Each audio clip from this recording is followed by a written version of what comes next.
The head of school, Mrs. Pauline Gudake, the board members of TLC, the trustees of TLC, TLC teachers and students past or present, senior officials from the Ministry of Education, parents and guardians, students, nicely seated away.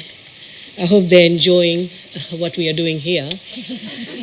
Media representatives, ladies and gentlemen, Bula Vinaka, and a very good morning to you all. Thank you for the warm welcome.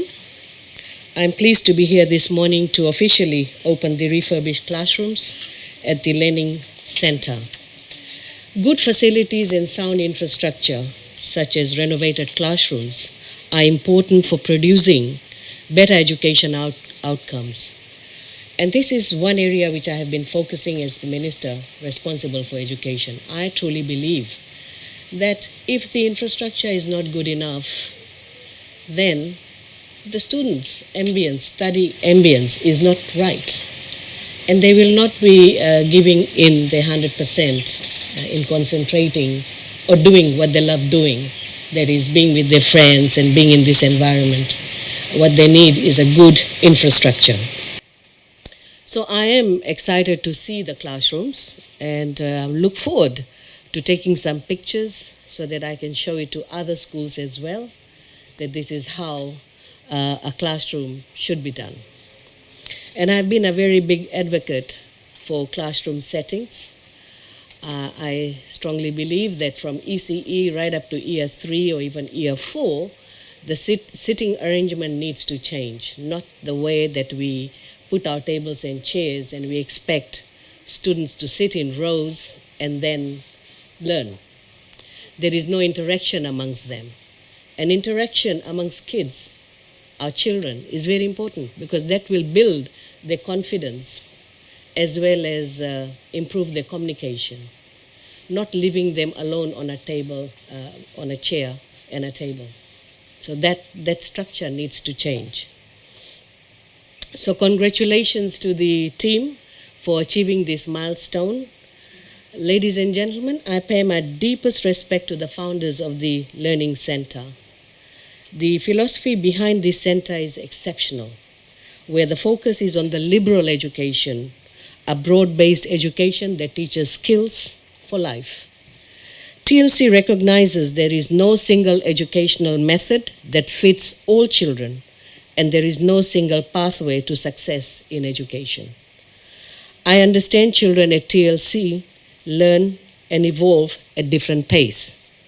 They have different learning preferences and areas of interest, and their ambition is based on natural talents and interests. They're not driven by what the teachers would like the students to become, or what parents would like the children to become. We all know that flexible education is the best mode of teaching and learning, where emphasis is on skills, techniques, and values, which keeps our children motivated to learn. Far removed from traditional teaching of chalk and talk. Ladies and gentlemen, a child's educational journey should be an enjoyable one. Learning should be fun so they become lifelong learners. The learning journey needs to be holistic, where academic and non-academic learning take place hand in hand. It is therefore critical that we create learners who are interested in learning and are able to learn on their own. And this needs to happen right from when a child enters ECE school. A teacher-centered teaching will take us nowhere. At least in the 21st century, we must realize that teaching style should be child-centered. The emphasis needs to be changed to one that values process over content and understanding over rote learning. Student needs to demonstrate a range of skills and qualities such as problem solving, teamwork, communicating in a range of media, initiative, and flexibility. The outcome of education is no longer simply acquisition of knowledge. How much syllabus we have completed and how many tests did we run for the students. I'm not a strong believer of that either. It is about exploring ideas. Without ideas, there is no creativity, and without creativity, there is no development of technological advancement that we enjoy in our day-to-day living. Ladies and gentlemen, there are 18 primary and 11 secondary private schools in Fiji, providing options for the parents. Majority of our schools in Fiji is still exam-centered, as I mentioned earlier on, and it caters for academically gifted children, unlike TLC that focuses on individual child and their preference of learning.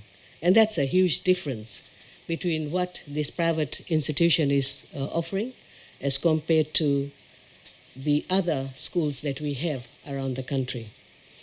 According to our National Development Plan, educational evolution necessitates reforms that are aligned to the needs of the 21st century and beyond.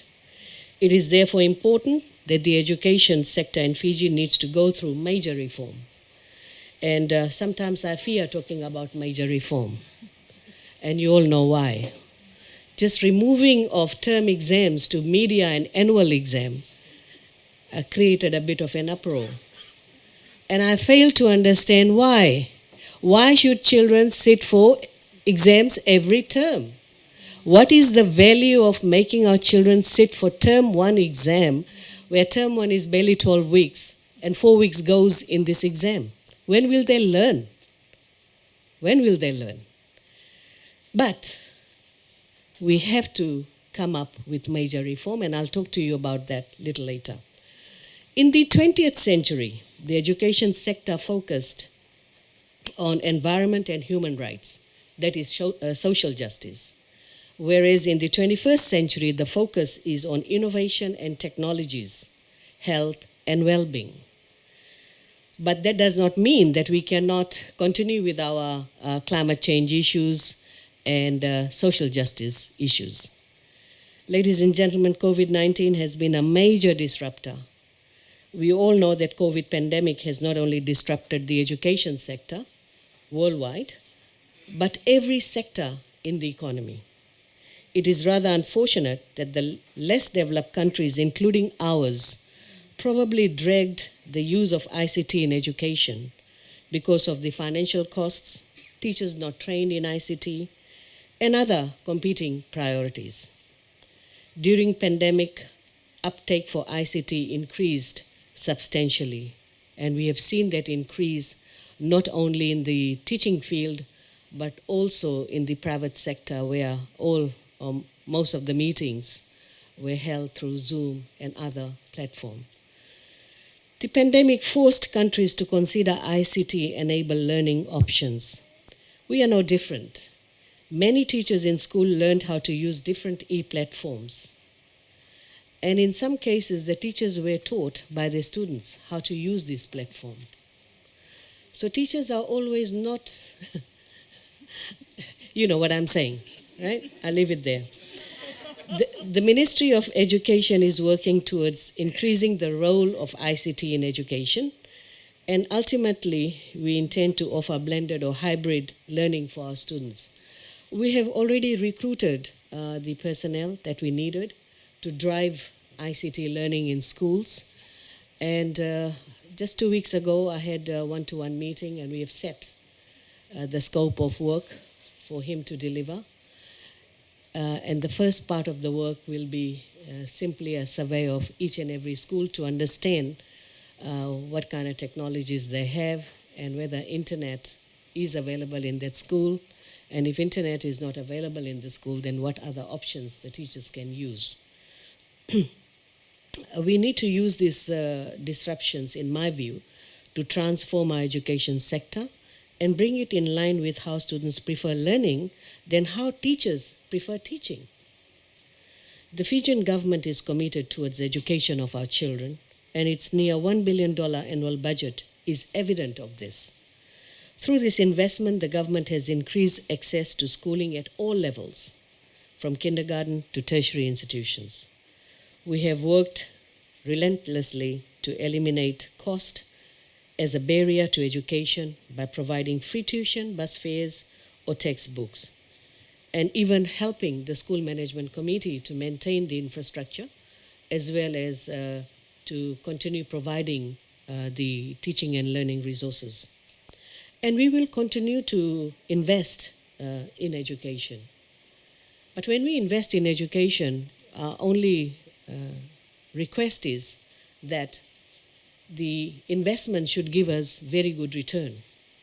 And our return is in the form of how our children can fit into our society, how our children can improve their quality of life, and how they can contribute to the nation development. That's all we ask, nothing more. And whether our education system is driving that change. Ladies and gentlemen, I know vaccination is not mandatory for our children, and it was never a prerequisite for our children to enter schools. However, I encourage all students, 12-year-old and above, to please get vaccinated for your safety as well as for the safety of others. As I visit schools, I continue to be impressed to see the level of preparedness by schools towards COVID safety protocols and compliance level by the students themselves who wear masks, go through temperature checks, wash their hands regularly, and are getting well adjusted with the new norm. My ministry is working on a number of areas to improve education, and we strongly believe in continuous improvement. A lot of questions have been asked. When did I hold consultation? Who was invited in that consultation? We don't have to reinvent the wheel. And I ask all those critics who are actually slowing the progress of education to please read Education Commission Report 2000. That's all you have to do. An institution like TLC is very much in line with what that education report had stated, that we need to move away from teacher-centered learning to student-centered learning. We need to move away from exam-centered teaching. We need to provide flexibility with our curriculum. We need to create a lot more curriculum for our students to choose what they want to later on become, rather than our curriculum being almost aligned to academic-centered learning. And I ask this question today to all the parents and teachers seated here. If you reflect the way our education is delivering, what has it changed from the time you were in school to now? That's the only question I will ask. And for you to reflect on, what has really changed? If you talk about teaching and learning in 1,700 plus schools that we have, nothing much has changed. It's the same academic subjects. The children are expected to sit for the exam. And the whole system is more for academically gifted children. If you're good in maths and English and chemistry and physics, very good, you'll get good marks, you'll end up in any university.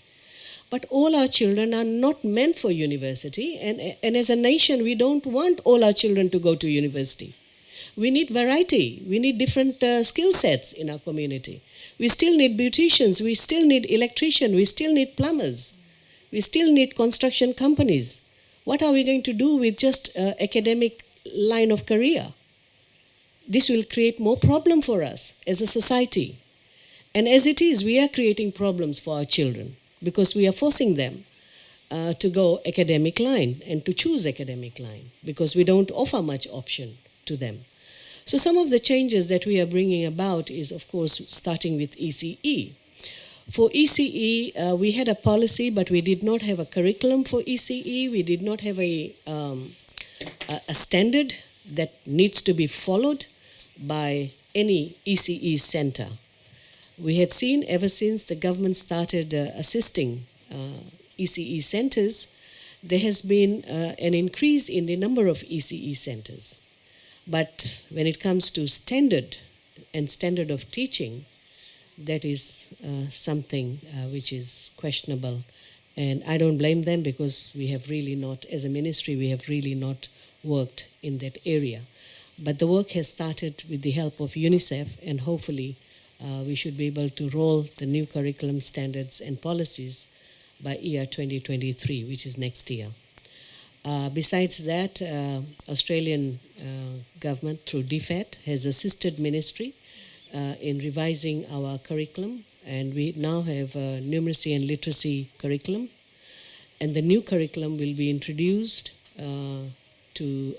from year 1 to year 4 from the new school year, which is in April of this year. And this will be introduced for trial purposes. So once the trial is completed, then obviously whatever comments we get from our teachers, we'll be able to factor that in, improve the curriculum again, and then roll it out to all schools by next year. We are also working on developing our social science and history curriculum. Our history curriculum is barely anything about Fiji. What are our children learning? They're learning everything else except about their own country. And we've seen a major change also happening in in New Zealand, where the Prime Minister made the announcement that they're going to focus in changing the history curriculum in New Zealand. So our work is continuing in that area. And finally, I wish to mention the removal of exams. Up to year 3, I do not want to see children sitting for exams. And again, as soon as you say exam, then there is this thinking that comes in, who has come first, who has come second, and who has come last.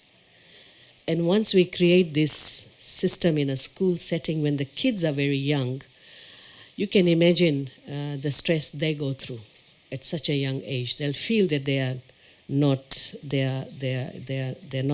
that good, and they're not that smart, and it has a mental stress on our children. Let them mature a bit before we start talking about exams.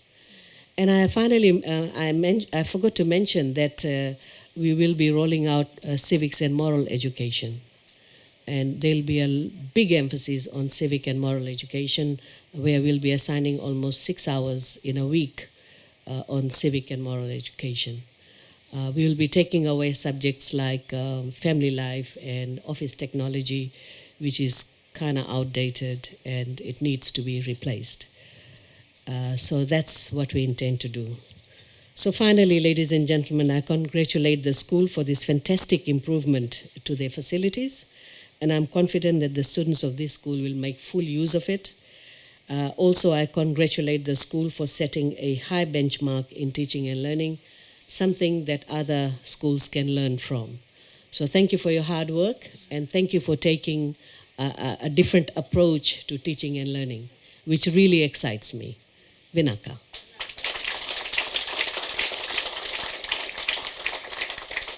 Thank you for the honor.